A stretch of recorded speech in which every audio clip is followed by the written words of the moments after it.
ምዕራፍ 1 ሀብታም የመሆን መብት። ድህነትን ለማወደስ የተፈለገውን ያህል ቢባልም እውነታው ግን አንድ ሰው ሀብታም ካልሆነ ወይም በቂ ገንዘብ ከሌለው የተሟላ ወይም የተሳካ ሕይወት ሊኖረው አይችልም። በቂ ገንዘብ ከሌለው ማንም ሰው ችሎታውንም ሆነ ነፍሱን በማበልጸግ ከፍተኛ ደረጃ ላይ ሊደርስ አይችልም። ተሰጥኦንም ሆነ ነፍስን ለማበልጸግ የሚጠቀምባቸው ብዙ ነገሮች ሊኖሩት ይገባል። ገንዘብ የሌለው ሰው ደግሞ እነዚህን መሰረታዊ ነገሮች መግዛት አይችልም።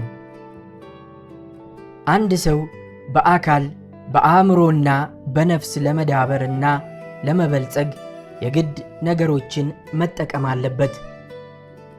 የማህበረሰብ አደረጃጀት ደግሞ አንድ ሰው የሚያስፈልጉት ነገሮች ባለቤት ለመሆን ገንዘብ ሊኖረው እንደሚገባ የሚያስገድድ ነው። ስለሆነም ሀብታም የመሆን ሳይንስ የሰው ልጅ ሁለንተናዊ እድገት መሰረት ሊሆን የግድ ይላል።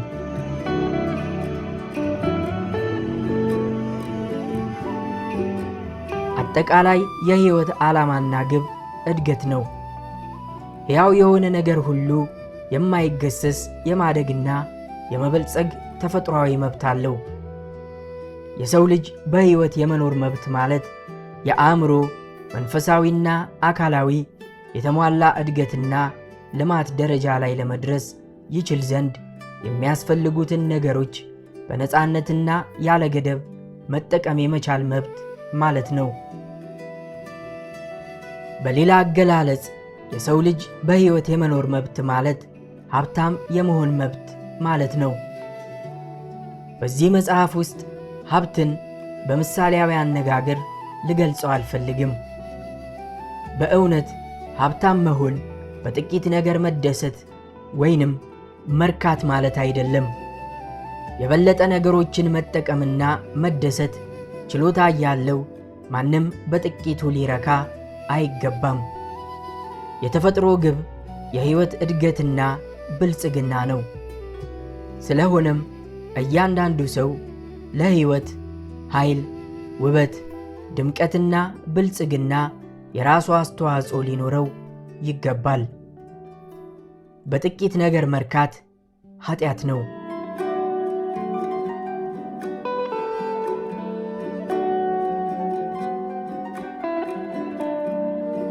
አንድ ሰው ለመኖር የሚችለውን ከፍተኛ የሕይወት ደረጃ ለመኖር የሚያስፈልጉት ነገሮች ሁሉ ካሉት እርሱ ሀብታም ነው።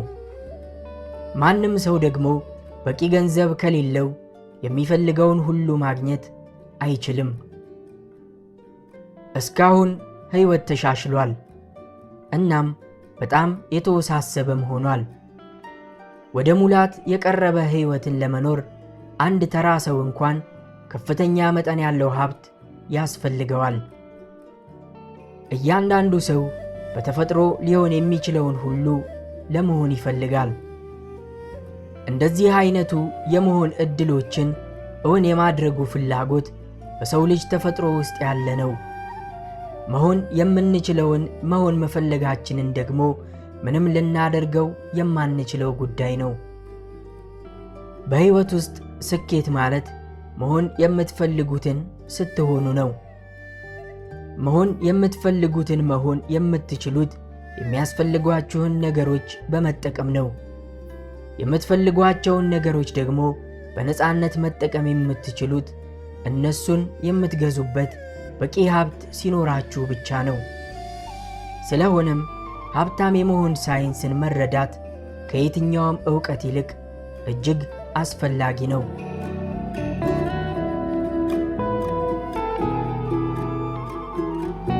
ሀብታም ለመሆን መፈለግ ምንም ስህተት የለውም።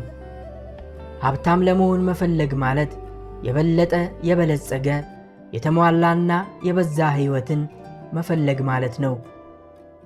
እንደዚህ አይነቱም ፍላጎት ሊመሰገን የሚገባው ነው።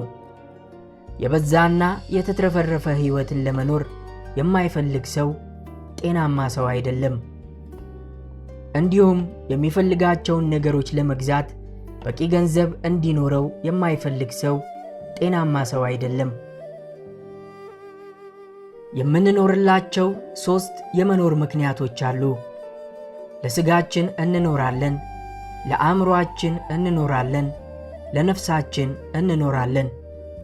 ከነዚህ ውስጥ አንደኛው የተሻለ ወይም የተቀደሰ አይደለም። ሁሉም በተመሳሳይ ደረጃ አስፈላጊ ናቸው። ከነዚህ ከሦስቱ አካል አእምሮ፣ ነፍስ አንዱ ሙሉ ሕይወትና ነፃነት ማግኘት ካልቻለ ሌሎቹም ሙሉ ሕይወት ሊኖራቸው አይችልም። ለነፍስ ብቻ መኖርና አእምሮን ወይም አካልን መካድ ትክክል ወይም ክቡር አይደለም። ለአእምሮ ብቻ በመኖር ነፍስና አካልንም መካድ ትክክል አይደለም። ሁላችንም ለአካል ብቻ በመኖር አእምሮና ነፍስን መካድ የሚያስከትላቸውን መዘዞች እናውቃለን። እውነተኛ ነፃነት ማለት የአካል የአእምሮና የነፍስ ሙላት እንደሆነ እንገነዘባለን። የፈለገ ነገር ቢባል ማንም ሰው ሰውነቱን በሁሉም ተግባራት ውስጥ ሙሉ በሙሉ ካልኖረ በስተቀር በእውነቱ ደስተኛ ሊሆን ወይም እርካታ ሊኖረው አይችልም። ነፍስንም ሆነ አእምሮን በተመለከተ ይህ እውነት ነው። መገለጽ ያልቻለ የመሆን ዕድል ወይም ሊከወን ያልቻለ ተግባር ባለበት ቦታ ሁሉ ያልተሳካ ፍላጎት አለ። ፍላጎት መገለጽን የሚፈልግ የመሆን ዕድል ወይም ክንውንን የሚፈልግ ተግባር ነው። ሰው ጥሩ ምግብ፣ ምቹ ልብስና የሞቀ ቤት ከሌለውና ከመጠን በላይ ከሆነ አካላዊ የሥራ ድካም ነፃ ሳይወጣ በአካላዊ ኑሮው የተሟላ ኑሮ መኖር አይችልም። መጽሐፍትን ለማጥናት ትምህርታዊ ጉዞና ጥናታዊ ምልከታ ወይንም ኦብዘርቬሽን ለማድረግ ጊዜ ሳያገኝ እንዲሁም ምሁራዊ ጓደኝነት ሳይኖረው ማንም ሰው ለአእምሮው መኖር አይችልም። የተሟላ አእምሮአዊ ኑሮ ለመኖር አንድ ሰው ትምህርታዊ መዝናኛዎች ሊኖሩት ይገባል።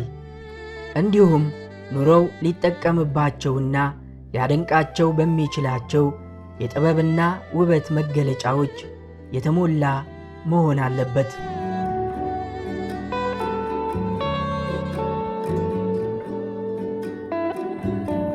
አንድ ሰው የተሟላ የነፍስ ሕይወት ይኖረው ዘንድ ፍቅር ያስፈልገዋል።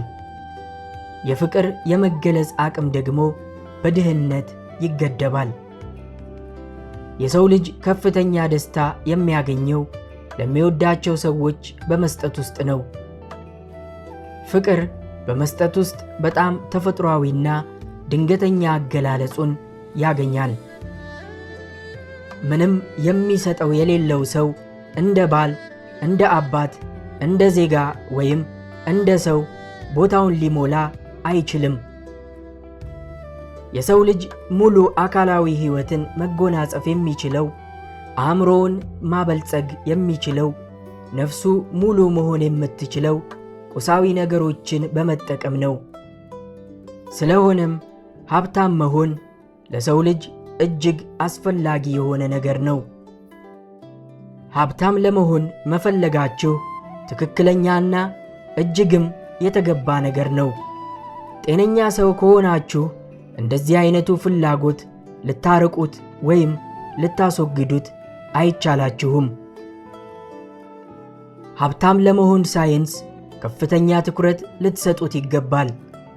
ምክንያቱም ሀብትን የማግኘት ሳይንስ ከሁሉም ጥናቶች እጅግ የላቀና አስፈላጊ ነው። ይህንን ጥናት ቸል ብትሉ ለራሳችሁ፣ ለእግዚአብሔርና ለመላው ሰብአዊነት ያለባችሁን ኃላፊነት ቸል እያላችሁ ነው። ለራሳችሁ የተሻለውን ነገር ከማድረግ የበለጠ ለእግዚአብሔርና ለሰው ልጅ ምንም የላቀ አገልግሎት መስጠት አትችሉም።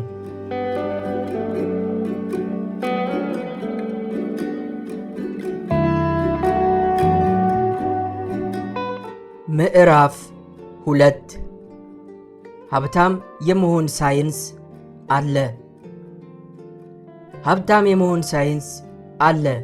እሱም እንደ አልጀብራ ወይም የሂሳብ አይነት ትክክለኛ ሳይንስ ነው። ሀብትን የማግኘት ሂደትን የሚቆጣጠሩ የተወሰኑ ሕጎች አሉ።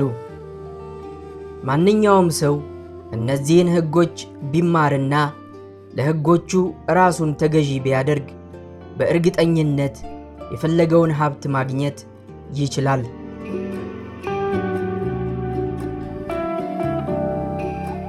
የገንዘብና የንብረት ባለቤትነት የሚመጣው ነገሮችን በተወሰነ መንገድ በማከናወን ነው። ሆነ ብለውም ሆነ በአጋጣሚ ነገሮችን በዚሁ በተወሰነ መንገድ የሚያደርጉ ሰዎች ሀብታም ይሆናሉ። ምንም እንኳን ምንም ያህል ቢደክሙም ሆነ ምንም ያህል ችሎታ ቢኖራቸው ነገሮችን በዚህ በተወሰነ መንገድ የማያደርጉ ሰዎች ግን ድሆች ሆነው ይቀራሉ።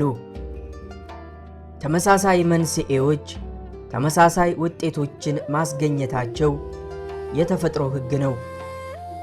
ነገሮችን በዚህ የተወሰነ መንገድ ማድረግ የተማረ ሰው በአስተማማኝ ሁኔታ ሀብታም ይሆናል።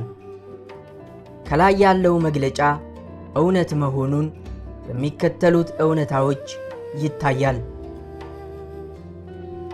ሀብታም መሆን የአካባቢ ጉዳይ አይደለም። ምክንያቱም ይህ ቢሆን የአንድ አካባቢ ነዋሪዎች በሙሉ ሀብታም ሲሆኑ የሌሎች ከተሞች ነዋሪዎች ደግሞ በሙሉ ድሆች ይሆኑ ነበር። ወይንም የአንድ ክልል ነዋሪዎች በሀብት ሲጥለቀለቁ ሌሎች አጎራባች ክልሎች በድህነት ይኖሩ ነበር። ነገር ግን ሀብታምና ድሃ ጎን ለጎን ሆነው በተመሳሳይ የመኖሪያ አካባቢ ውስጥ ከዚያም አልፎ በተመሳሳይ የሥራ መስክ ውስጥ ይታያሉ። ሁለት ሰዎች በአንድ አካባቢ እየኖሩ ከዛም አልፎ በተመሳሳይ የሥራ መስክ ተሰማርተው እያሉ አንዱ ሀብታም ሲሆን ሌላው ድሃ ሆኖ እናገኘዋለን። ይህ የሚያሳየው ሀብታም መሆንና አለመሆን በዋናነት ከመኖሪያ አካባቢ ጋር የተያያዘ ጉዳይ አለመሆኑን ነው። አንዳንድ አካባቢዎች የበለጠ ተስማሚና ምቹ ሊሆኑ ይችላሉ። ነገር ግን ሁለት ሰዎች በተመሳሳይ የቢዝነስ መስክ በተመሳሳይ አካባቢ ውስጥ ተሰማርተው አንዱ ሀብታም ሲሆንና ሌላው ሳይሳካለት ሲቀር ስናይ ሀብታም መሆን ነገሮችን በተወሰነ መንገድ የማከናወን ውጤት መሆኑን ያሳያል። ነገሮችን በተወሰነ መንገድ ማከናወን ደግሞ ትልቅ ችሎታ የሚጠይቅ ነገር አይደለም። ምክንያቱም ብዙ ታላቅ ችሎታ ያላቸው ሰዎች ድሆች ሆነው የመጠነኛ ወይም የጥቂት ችሎታ ባለቤቶች ደግሞ ሀብታም ሆነው እናያለን።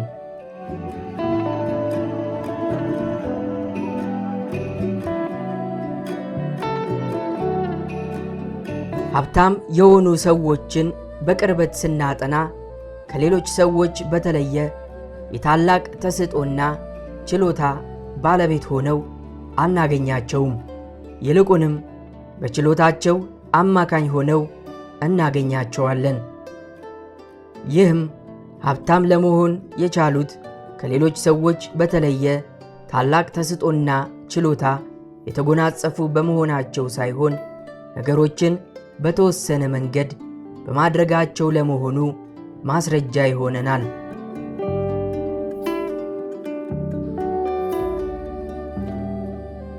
ሀብታም መሆን የቁጠባና ስስት ውጤት አይደለም። በቆጣቢነታቸው የምናውቃቸው ብዙ ሰዎች ድሆች ናቸው። ነገር ግን ገንዘብን በነፃነት የሚያወጡ ሰዎች ሀብታም ሆነው እናያለን። ሀብታም መሆን የሚቻለው ሌሎች ሰዎች ማድረግ ያልቻሉትን ነገር በማድረግ አይደለም። በተመሳሳይ የሥራ መስክ የተሰማሩ ሁለት ሰዎች ምንም እንኳን ተመሳሳይ ነገሮችን ቢያደርጉ አንዱ ሀብታም ሲሆን ሌላው ድሃና የከሰረ ይሆናል። ከነዚህ ሁሉ ነገሮች ልንደርስበት የምንችለው ሀብታም መሆን በተወሰነ መንገድ ነገሮችን የማድረግ ውጤት ነው የሚል መደምደሚያ ነው። ሀብታም መሆን ነገሮችን በተወሰነ መንገድ የማከናወን ውጤት ከሆነና እንደ ሁል ጊዜ ተመሳሳይ መንስኤ ወይንም ምክንያት ተመሳሳይ ውጤት የሚያስገኝ ከሆነ ማንኛውም ሰው ነገሮችን በዚያ በተወሰነ መንገድ ማከናወን ከቻለ ሀብታም መሆን ይችላል ማለት ነው። ይህም ሀብታም የመሆን ጉዳይ የእውነተኛ ሳይንስ ክፍል ውስጥ ያለ መሆኑን ያሳያል። እዚህ ጋር ይህ የተወሰነ መንገድ የምንለው ነገር ጥቂቶች ብቻ ሊከተሉት የሚችሉት ከባድ ነገር ይሆንን የሚል ጥያቄ ሊነሳ ይችላል። ተፈጥሯዊ ችሎታን በተመለከተ እስካሁን እንዳየነው ይህ እውነት ሊሆን አይችልም።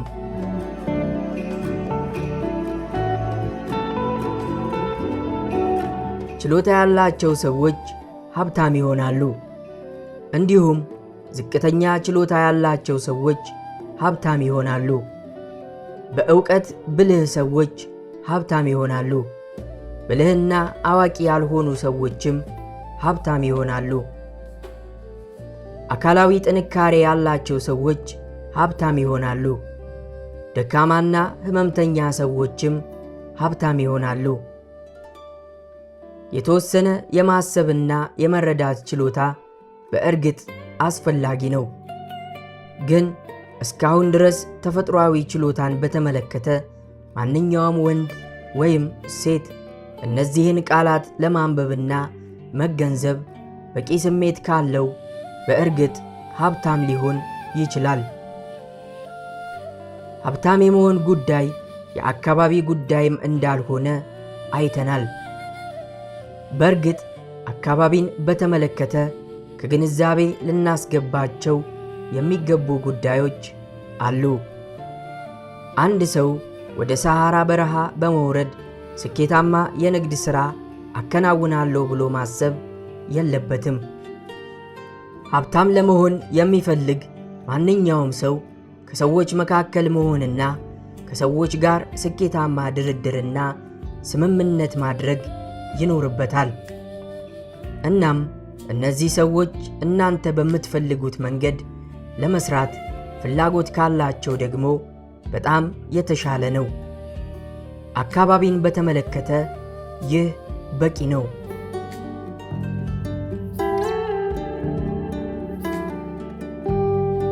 በከተማችሁ ውስጥ ሌላ ማንኛውም ሰው ሀብታም መሆን ከቻለ እናንተም እንዲሁ ትችላላችሁ። በእናንተ ክልል ውስጥ ሌላ ማንኛውም ሰው ሀብታም መሆን ከቻለ እናንተም ትችላላችሁ።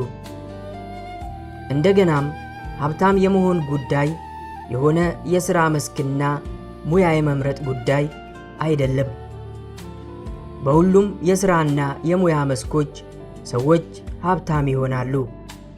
ነገር ግን በተመሳሳይ ሥራ ላይ የተሰማሩ ጎረቤቶቻችሁ ድሃ ሆነው ይገኛሉ። በእርግጥ አንድ ሰው ዝንባሌና ፍላጎቱ ባለው የሥራ መስክ ቢሰማራ የበለጠ ስኬታማ ይሆናል። ልዩ ተሰጥኦ ያለው ሰውም ተሰጥኦው አስፈላጊ በሆነበት የሥራ መስክ ላይ መሰማራትም የራሱ ጥቅም አለው። አይስክሬም መሸጫ ከግሪንላንድ ይልቅ በሞቃታማ አካባቢዎች ተፈላጊ ይሆናል። ሳልመን ፊሸሪ የሳልመን ዓሣ ከሌለበት ፍሎሪዳ ይልቅ በሰሜን ምዕራብ አሜሪካ ስኬታማ ሥራ ይሆናል።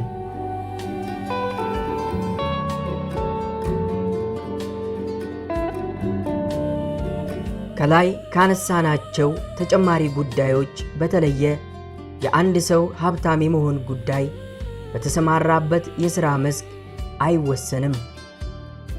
ነገር ግን ነገሮችን በተወሰነ መንገድ በመከወኑና ባለመከወኑ ይወሰናል። አሁን በሆነ የሥራ መስክ ተሰማርታችሁ ብትገኙና በድህነት ውስጥ ብትሆኑ፣ የሆነ ሰው ደግሞ እናንተ በተሰማራችሁበት የሥራ መስክ ተሰማርቶ ሀብታም ቢሆን ድሃ ለመሆናችሁ መንስኤው ሀብታሙ ሰው ነገሮችን በሚከውንበት የተወሰነ መንገድ እናንተ ነገሮችን እየከወናችሁ አለመሆኑ ነው።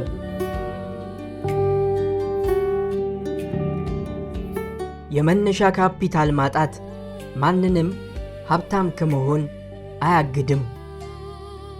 እውነት ነው፣ ካፒታል ላለው ሰው የሀብት እድገቱ ቀላልና ፈጣን ነው። ነገር ግን ካፒታል ያለው ሰው ቀድሞውኑ ሀብታም ሆኗል። ሀብታም ስለመሆንም ሊያስብ አይችልም። ምንም ያህል ድሃ ብትሆኑ ነገሮችን በተወሰነ መንገድ መስራት ብትጀምሩ ሀብታም መሆን ትጀምራላችሁ፣ ካፒታልም ይኖራችኋል። መነሻ ካፒታል ያለው መሆን ሀብታም የመሆን ሂደት አካል ነው። እናም ነገሮችን በተወሰነ መንገድ የማድረግ የማይለወጥ ውጤት ነው። ብቸኛው የአህጉሪቱ ድሃ ልትሆኑ ትችላላችሁ። እናም የተከማቸ ዕዳ ያለባችሁ፣ ጓደኛ የሌላችሁ፣ ተሰሚነትና ምንም አይነት ሀብት የሌላችሁ ልትሆኑ ትችላላችሁ። ነገሮችን በተወሰነ መንገድ ማድረግ ብትጀምሩ ግን የግድ ሀብታም ትሆናላችሁ። ምክንያቱም ተመሳሳይ ምክንያቶች ተመሳሳይ ውጤቶችን ያስገኛሉና። ካፒታል ከሌላችሁ ካፒታል ይኖራችኋል። በተሳሳተ የሥራ መስክ ውስጥ ካላችሁ ወደ ትክክለኛው የሥራ መስክ ትገባላችሁ። በትክክለኛው አካባቢ ካልሆናችሁ ወደ ትክክለኛው አካባቢ ልትሸጋገሩ ትችላላችሁ። ይህንን ደግሞ ለስኬት ሁሉ ምክንያት የሆነውን ነገሮች በተወሰነ መንገድ በመስራት አሁን ባላችሁበት አካባቢና የሥራ መስክ በመተግበር ማሳካት ትችላላችሁ።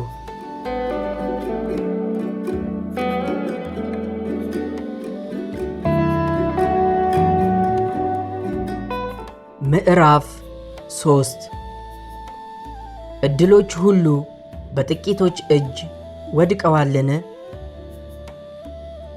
ማንም ሰው ዕድሎች ሁሉ ስለተወሰዱበት ወይንም ሌሎች ሰዎች ብዙ ሀብትን ለብቻቸው ተቆጣጥረው ሀብታቸውን ማንም እንዳይነካባቸው ስላጠሩት ድሃ ሆኖ አይኖርም።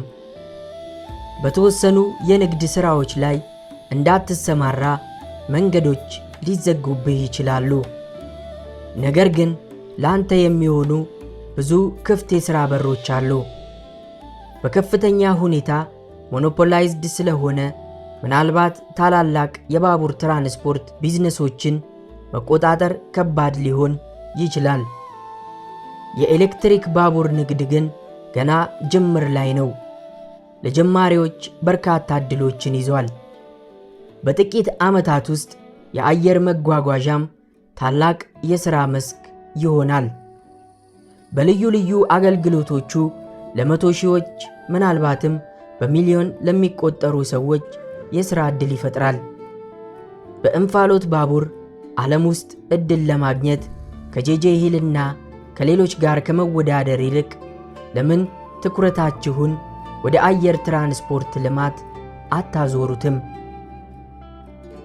በብረት አምራች ኩባንያ ውስጥ ተቀጥረህ የምትሰራ ብትሆን የምትሰራበት ኩባንያ ባለቤት የመሆን ዕድልህ እጅግ በጣም አናሳ ነው። ነገር ግን ነገሮችን በተወሰነ መንገድ ማድረግ ብትጀምሩ በአጭር ጊዜ ውስጥ ከብረት አምራች ኩባንያው ቅጥረኝነት ወጥታችሁ ከ10 እስከ 40 ሄክታር መሬት ገዝታችሁ የምግብ ዕቃዎች አምራች ልትሆኑ ትችላላችሁ። በዚህ ዘመን መጠነኛ የመሬት ይዞታ ያላቸው ሰዎች መሬታቸውን በአግባቡ ካለሙት የታላቅ ዕድል ባለቤቶች ናቸው። እንደነዚህ ያሉት ሰዎች በእርግጥም ሀብታም ይሆናሉ።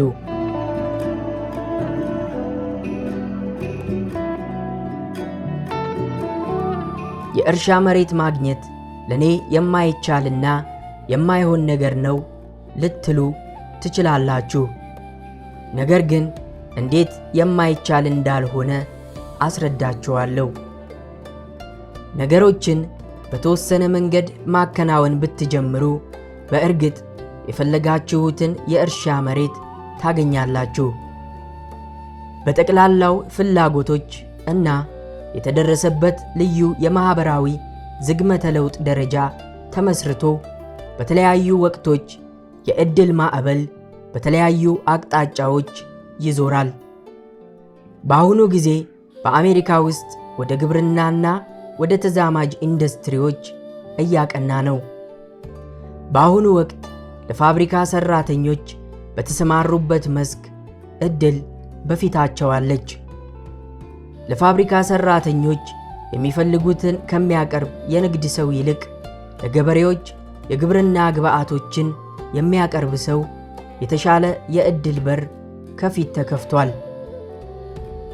ለሰራተኛው መደብ አገልግሎት ከሚያቀርብ የቢዝነስ ሰው ይልቅ የገበሬዎችን ምርት የሚቀበል የቢዝነስ ሰው የተሻለ ዕድል ከፊቱ አለ።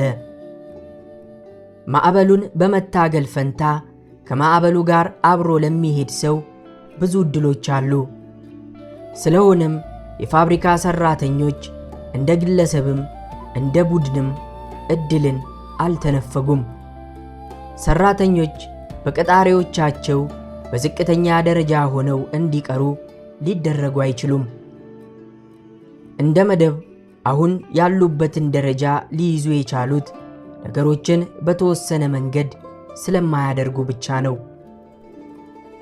የአሜሪካ ሰራተኞች ነገሮችን በተወሰነ መንገድ መተግበር ቢችሉ በቤልጅየምና ሌሎች አገሮች ያሉ ወንድሞቻቸውን ምሳሌ በመከተል ታላላቅ የሱቅ መደብሮችንና የህብረት ሥራ ማኅበራትን በመመስረት በመካከላቸው ያሉ ሰዎችን ለፖለቲካ ሥልጣን በመምረጥና የህብረት ሥራ ማኅበራትን የሚያበረታቱ ሕጎችን በማሳለፍ በአጭር ዓመታት ውስጥ የኢንዱስትሪውን መስክ መቆጣጠር ይችላሉ።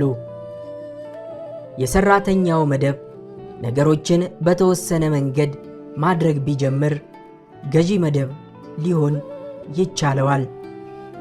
ምክንያቱም ለሌሎች የሰራው ሀብታም የመሆን ሕግ ለነሱም በተመሳሳይ መንገድ ይሰራልና።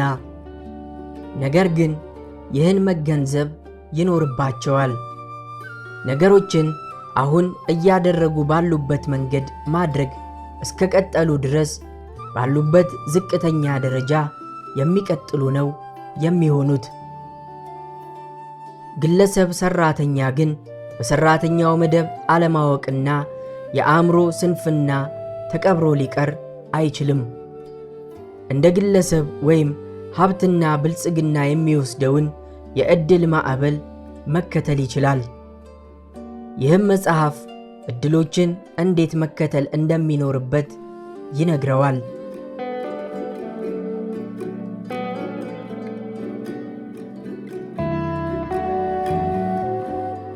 ማንም ሰው በድህነት ውስጥ የሚኖረው ያለው የሀብት አቅርቦት የተወሰነ ስለሆነ አይደለም። ለሁሉም ከሚበቃው በላይ የሀብት አቅርቦት አለ። በዩናይትድ ስቴትስ ብቻ ከሚገኘው የግንባታ ቁሳቁስ በምድር ላይ ላሉ ለእያንዳንዱ ቤተሰቦች ሁሉ በዋሽንግተን የሚገኘውን የአሜሪካ ኮንግረስ መሰብሰቢያ የሆነውን ካፒታልን ሕንፃ ያህል ትልቅ ቤተ መንግሥት ለመገንባት ያስችላል። በከፍተኛ የእርሻ ልማት ሀገሪቱ የምታመርተው ጥጥ፣ ሱፍ፣ ሐርና በፍታ እያንዳንዱን የዓለም ሰው ሰለሞን ከክብሩ ጋር ከለበሰው ይልቅ እንዲለብስ የሚያስችል ነው። ሁሉንም በቅንጦት መመገብም ያስችላል። የሚታየው አቅርቦት በተግባር የማያልቅ ነው። እንዲሁም የማይታየው አቅርቦት በእውነቱ የማይቋረጥ ነው።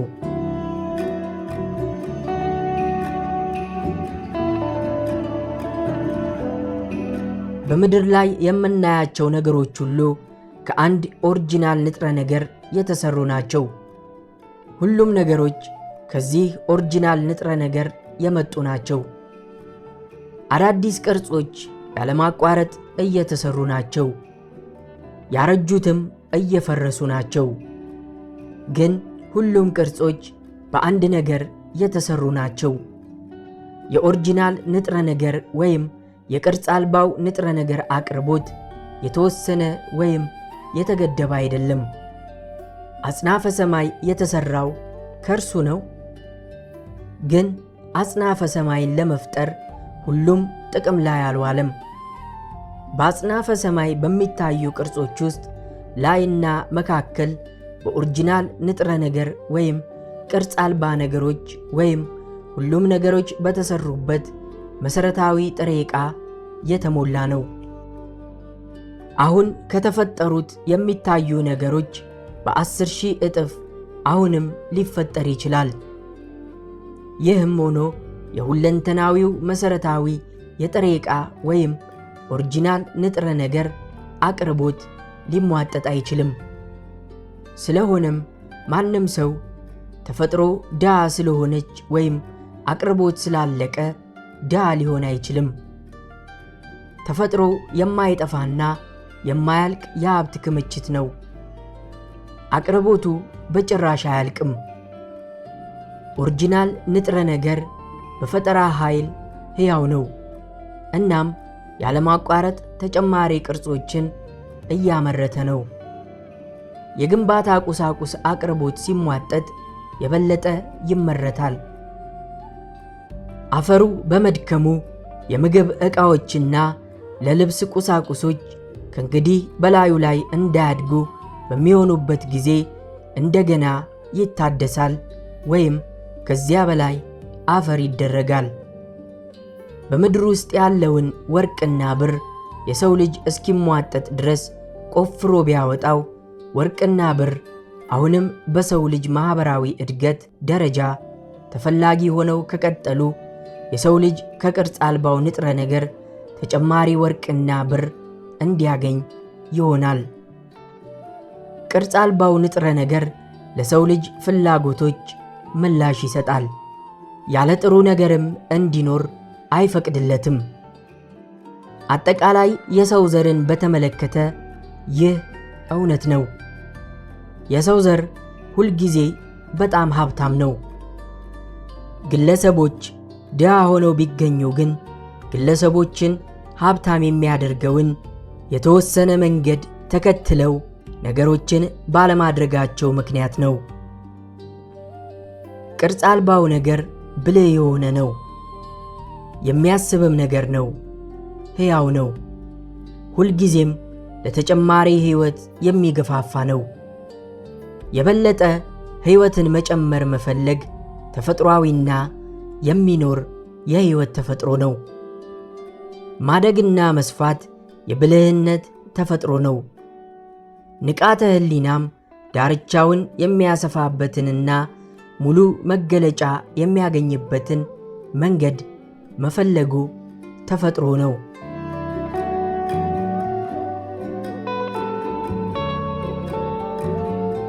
ቅርጽ ያለው አጽናፈ ሰማይ የተፈጠረው በቅርጽ አልባ ሕያው ንጥረ ነገሮች ነው። ይህም የሆነው ራሱን የበለጠ ለመግለጽ በመፈለግ ወደ ቅርጽ በመለወጡ ነው። አጽናፈ ሰማይ ሁሌም በተፈጥሮ ወደ ብዙ ሕይወት የሚንቀሳቀስ ታላቅ ሕያው ህላዌ ነው። ተፈጥሮ የተፈጠረው ለሕይወት እድገት ነው። በውስጡ ያለውም ጠንካራ ፍላጎት ሕይወትን የመጨመር ዓላማ ነው። በዚህ ምክንያት ሕይወትን ሊያገለግል የሚችል ነገር ሁሉ በችሮታ የቀረበ ነው። እግዚአብሔር ራሱን የሚቃረንና የራሱን ሥራዎች የሚያጠፋ ካልሆነ በስተቀር ምንም እጥረት ሊኖር አይችልም። በሀብት አቅርቦት እጥረት ምክንያት ማንም ድሃ አይሆንም። በዚህ ጉዳይ ላይ ተጨማሪ ማብራሪያ አቀርባለሁ። የቅርጽ አልባው ንጥረ ነገር አቅርቦተ ሀብቶች በተወሰነ መንገድ በሚያስቡና በሚያደርጉ ወንዶችና ሴቶች ትእዛዝ ስር ነው።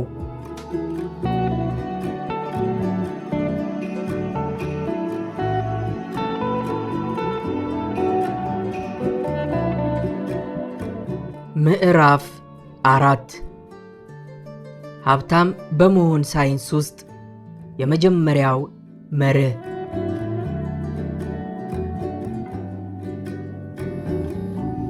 ሐሳብ ከቅርጽ አልባ ንጥረ ነገሮች ተጨባጭ ሀብቶችን ማምረት የሚችል ብቸኛው ኃይል ነው። ሁሉም ነገሮች የተሰሩበት ነገር የሚያስብ ንጥረ ነገር ነው። በዚህ ንጥረ ነገር ውስጥ የሚገኝ የቅርጽ ሐሳብ ቅርጹን ያስገኛል። ኦሪጂናል ንጥረ ነገር እንደ ሐሳቡ ይንቀሳቀሳል። በተፈጥሮ ውስጥ የምታዩት እያንዳንዱ ቅርጽና ሂደት በኦሪጂናል ንጥረ ነገር ውስጥ የሚገኘው ሐሳብ ተጨባጭ መገለጫ ነው። ኦሪጂናል ንጥረ ነገር ስለሆነ ቅርጽ ሲያስብ ይህንን ቅርጽ ይይዛል። ስለሆነ እንቅስቃሴ ሲያስብ ደግሞ ያንን እንቅስቃሴ ይይዛል። ሁሉም ነገሮች የተፈጠሩት በዚህ መንገድ ነው።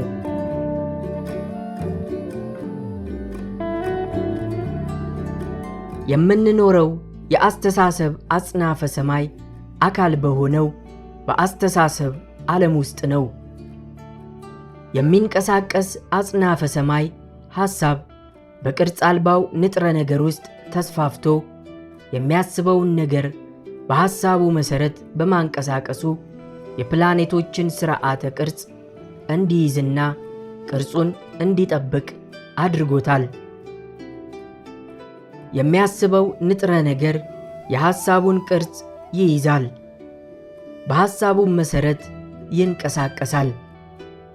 የፀሐይና ዓለማትን የማዞር ሥርዓት ሐሳብን በመያዝ የእነዚህን አካላት ቅርጽ ይይዛል፣ እንዳሰበውም ያንቀሳቅሳቸዋል።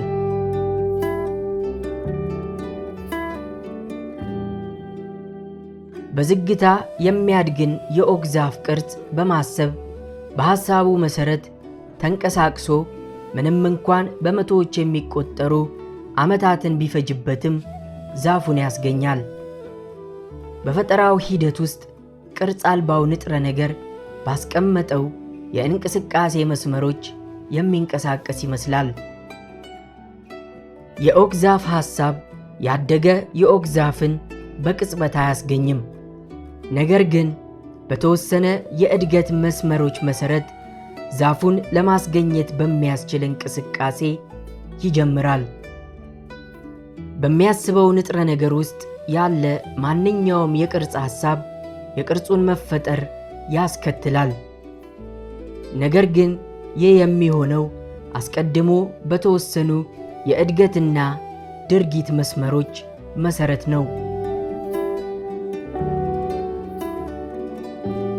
የአንድ የቤት ግንባታ ሐሳብ በቅርጽ አልባው ንጥረ ነገር ውስጥ ቢሰርጽ የቤቱን ቅጽበታዊ አሰራር ላያስከትል ይችላል።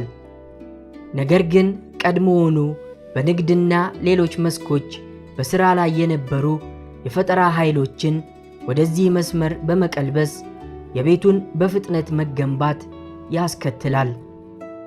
ቤቱ ሊሰራባቸው የሚችሉ ቀድሞውኑ የነበሩ መንገዶች ከሌሉ የኦርጋኒክና ኢንኦርጋኒክ ዓለም ሂደቶችን ሳይጠብቅ ቤቱ በቀጥታ ከኦሪጂናል ንጥረ ነገር ይሰራል።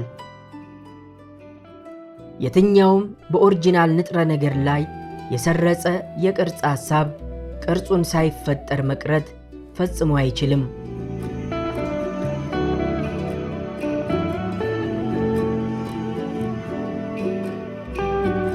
ሰው የሐሳብ ማዕከል ነው። ሐሳቦችንም ሊያመነጭ ይችላል። ሰው በእጆቹ የሚሠራቸው ሁሉም ቅርጾች በመጀመሪያ በሐሳቡ ውስጥ መኖር አለባቸው። ያንን ነገር እስካላሰበ ድረስ በእጁ መቅረጽ አይችልም። እናም እስካሁን ድረስ ሰው ጥረቱን ሙሉ በሙሉ በእጆቹ ሥራ ላይ ብቻ ወስኖታል። ቀድሞውኑ ያሉትን ለመለወጥ ወይም የማሻሻል ሥራ ላይ ብቻ።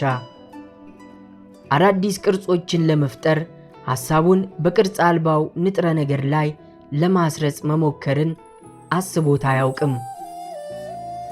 ሰው የቅርጽ ሐሳብ ሲኖረው ከተፈጥሮ ቅርጾች ቁሳቁሶችን በመውሰድ በአእምሮው ውስጥ ያለውን ቅርጽ ይሰራል። እስካሁን ከቅርጽ አልባው ብልህነት ጋር ወይም ከአብ ጋር ለመተባበር ያደረገው ጥረት አነስተኛ ነው። አብ ሲያደርገው ያየውን እሱም ማድረግ እንደሚችል አስቦትም አያውቅም። ሰው በእጅ የጉልበት ሥራ ነባር ቅርጾችን በአዲስ መልክ ቀይሮ ያሻሽላል። ነገር ግን ከቅርጽ አልባው ንጥረ ነገር ጋር ተግባቦትን በመፍጠር ከቅርጽ አልባው ንጥረ ነገሮችን ስለ መፍጠር ትኩረት አልሰጠም። ይህን ማድረግ እንደሚቻል ግን እናረጋግጣለን። ማንኛውም ወንድ ወይም ሴት ይህን ማድረግ እንደሚችሉ ለማሳየትና እንዴት እንደሆነ ለማሳየት እንሞክራለን።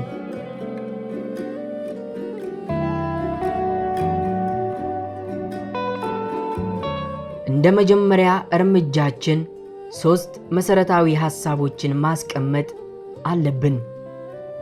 በመጀመሪያ ሁሉም ነገሮች የተሰሩበት አንድ ኦሪጂናል ንጥረ ነገር እንዳለ እናሰምርበታለን። የተለያዩ የሚመስሉን ንጥረ ነገሮች በሙሉ የአንዱ ንጥረ ነገር ልዩ ልዩ አቀራረቦች ናቸው። በኦርጋኒክና ኢንኦርጋኒክ ተፈጥሮ ውስጥ የሚገኙት ብዙ ቅርጾች ከአንድ ንጥረ ነገር የተሰሩ ልዩ ልዩ ቅርጾች ናቸው። ይህ መሠረታዊ ንጥረ ነገር ደግሞ የሚያስብ ነገር ነው። በውስጡ የተያዘ ሐሳብ የሐሳቡን ቅርጽ ያስገኛል። በሚያስበው ንጥረ ነገር ውስጥ ያለ ሐሳብ ቅርጾችን ያስገኛል። ሰው አዲስ ሐሳብ ማመንጨት የሚችል የሐሳብ ማዕከል ነው። ሰው ሐሳቡን ለኦሪጂናል ንጥረ ነገር ማስተላለፍ ከቻለ ያሰበውን ነገር እንዲፈጠር ማድረግ ይችላል።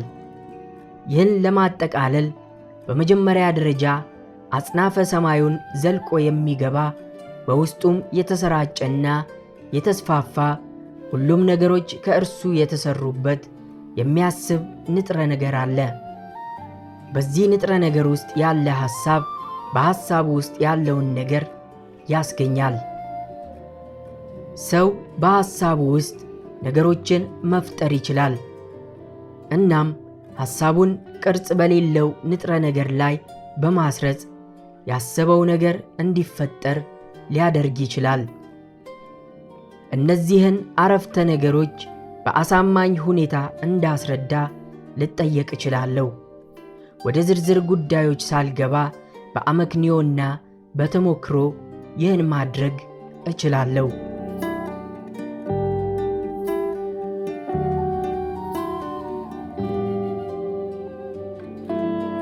ከቅርጽና ከሐሳብ ክስተቶች በመነሳት ወደ አንድ የሚያስብ ንጥረ ነገር እመጣለሁ። ወደ ሰው ልጅ የሚያስባቸውን ነገሮች እንዲፈጠሩ የማድረግ ኃይል እመጣለሁ። ይህንንም አመክንዮ በሙከራ እውነት ሆኖ አግኝቼዋለሁ። እናም ይህ የኔ ጠንካራ ማረጋገጫ ነው። ይህንን መጽሐፍ የሚያነብ አንድ ሰው እንዲያደርግ የታዘዘውን በማድረግ ሀብታም ከሆነ ይህ ሐሳቤን የሚደግፍ ማስረጃ ነው። ይህ መጽሐፍ የሚያዘውን የተገበረ እያንዳንዱ ሰው ሀብታም መሆን ቢችል ተግብሮት ሳይሰራለት የቀረ ሰው እስካልተገኘ ድረስ ጠንካራ ማረጋገጫ መሆኑ ይቀጥላል። ሂደቱ ሳይሳካ እስካልቀረ ድረስ ይህ ጽንሰ ሐሳብ እውነት መሆኑ ይቀጥላል። ሂደቱ አለመሳካት አይችልም። ይህ መጽሐፍ የሚነግረውን በትክክል የተገበረ ሰው በእርግጥ ሀብታም ይሆናል።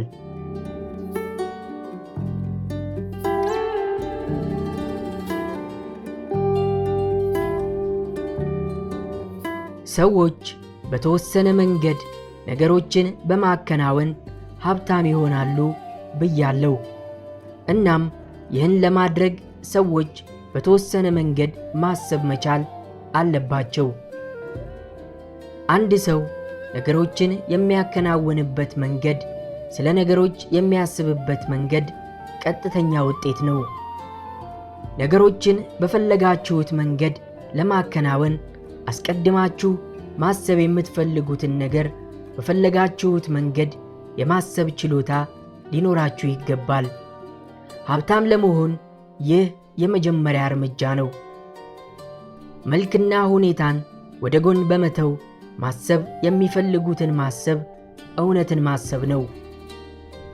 እያንዳንዱ ሰው ማሰብ የሚፈልገውን ለማሰብ በውስጡ ያለና ተፈጥሯዊ ኃይል ነው። ነገር ግን ሁኔታዎችን እንዳናስብ የሚጋብዙንን ሐሳቦች ወደ ጎን በመተው ማሰብ የምንፈልገውን ለማሰብ እጅግ ጥረት ይጠይቃል። ሁኔታዎች ላይ የተመሰረቱ ሐሳቦችን ማሰብ በጣም ቀላል ነው። ሁኔታዎችን ወደ ጎን በመተው እውነትን ማሰብ ግን በጣም አድካሚ ሥራ ነው።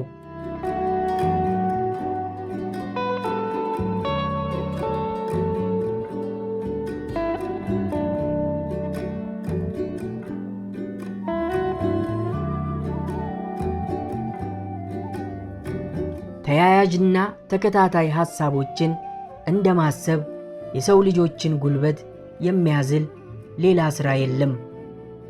በዓለማችን ላይ ከባዱ ሥራ ይህ ነው። ይህ ደግሞ ሁኔታዎች ከእውነት ተቃራኒ በሚሆኑበት ጊዜ የበለጠ አስቸጋሪ ይሆናል። በገሃዱ ዓለም ውስጥ የሚገኙ ተጨባጭ ሁኔታዎች በተመልካቹ አእምሮ ውስጥ ግልባጭ ቅርጻቸውን ይፈጥራሉ። ይህንን ማስወገድ የሚቻለው የእውነትን ሐሳብ አጥብቆ በመያዝ ብቻ ነው። የበሽታን ገጽታና ሁኔታ መመልከት በመጀመሪያ በአእምሮ ውስጥ በመጨረሻም በአካል ውስጥ የበሽታው ቅርጽ እንዲፈጠር ያደርጋል። በሽታ የለም፣ ያለው ቅርጹ ብቻ ነው። እውነታው ጤንነት ነው የሚለውን የእውነት ሐሳብ እስካልያዝን ድረስ ይህ ይሆናል። የድህነትን ገጽታና ሁኔታ መመልከት በተመልካቹ አእምሮ ውስጥ የድህነትን ግልባጭ ቅርጽ እንዲፈጠር ያደርጋል። ድህነት የለም፣ ያለው መትረፍረፍ ብቻ ነው የሚለውን እውነት አጥብቀን እስካልያዝን ድረስ ይህ ይሆናል። በበሽታዎች ገጽታ ተከቦ ስለ ጤንነት ማሰብ፣ በድህነት ተከቦ ስለ ሀብት ማሰብ ታላቅ ኃይል ይጠይቃል። ይህ አይነቱ ችሎታ ያለው ሰው ታላቅ አእምሮ ሆኗል። ዕድል ፈንታውን ማሸነፍ ይችላል። የሚፈልገውን ሁሉ ማግኘት ይችላል። ይህ ኃይል ሊገኝ የሚችለው ከሁሉም የሚታዩ ነገሮች በስተጀርባ ያለውን መሠረታዊ እውነታ በመያዝ ብቻ ነው። እውነታውም ሁሉም ነገሮች የተሰሩበትና የተፈጠሩበት አንድ የሚያስብ ንጥረ ነገር አለ የሚለው ነው። መገንዘብ ያለብን እውነት በዚህ ንጥረ ነገር ውስጥ ያለ ማንኛውም ሐሳብ ቅርጽ እንደሚይዝና ሰው ሐሳቡን በዚህ ንጥረ ነገር በማስረጽ ሐሳቦቹን ቅርጽ እንዲይዙና የሚታዩ ነገሮች እንዲሆኑ ማድረግ እንደሚችል ነው። ይህንን በመገንዘብ መፍጠር የምንፈልገውን ነገር መፍጠር እንደምንችል ስናውቅ ፍርሃትና ጥርጣሬ ከኛ ይወገዳሉ። እንዲኖሩን የምንፈልጋቸው ነገሮች ሁሉ ይኖሩናል። መሆን የምንፈልገውንም መሆን እንችላለን።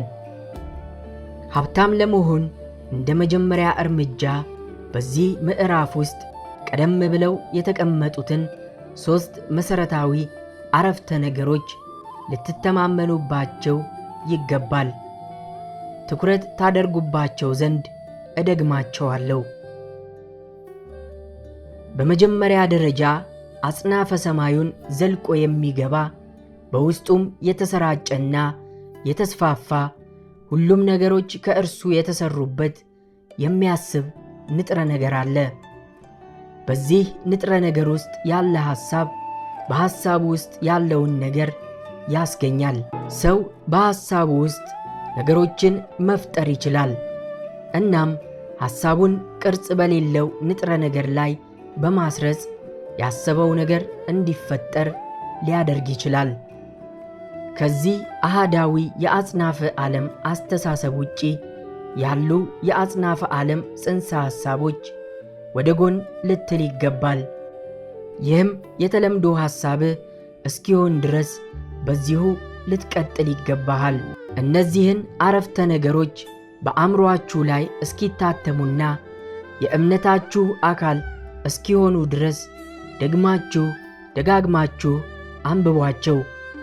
ጥርጣሬ ወደ አእምሮአችሁ ቢመጣ እንኳን እንደ ኃጢአት በፍጥነት አስወግዱት። ከዚህ እውነት በተጻራሪ ያሉ ክርክሮችን አትስሙ።